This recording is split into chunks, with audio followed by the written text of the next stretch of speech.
కడప జిల్లా చింతకొమ్మదిన్నె జిల్లా పరిషత్ ఉన్నత పాఠశాలలో స్మార్ట్ కిచెన్ విధానాన్ని పరిశీలించి మంత్రి లోకేష్ ప్రారంభించారు.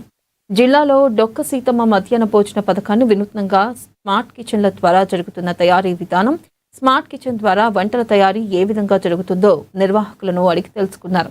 డొక్క సీతమ్మ మధ్యాహ్న భోజన పథకానికి సంబంధించిన యాప్ ద్వారా పర్యవేక్షణను మంత్రి జిల్లా కలెక్టర్ డాక్టర్ శ్రీధర్ చెరుకూరి వివరించారు.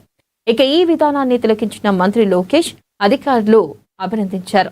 ఇక అనంతరం 10వ తరగతి విద్యార్థులతో నారా లోకేష్ కాసేపు క్లాస్ రూమ్ లో ముచ్చటించారు.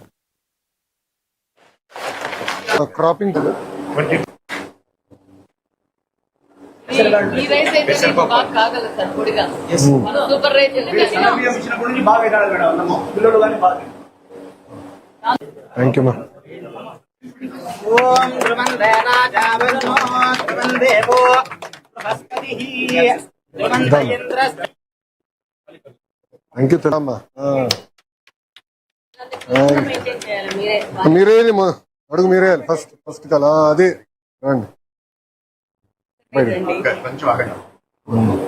అమ్మా బాగున్నారా?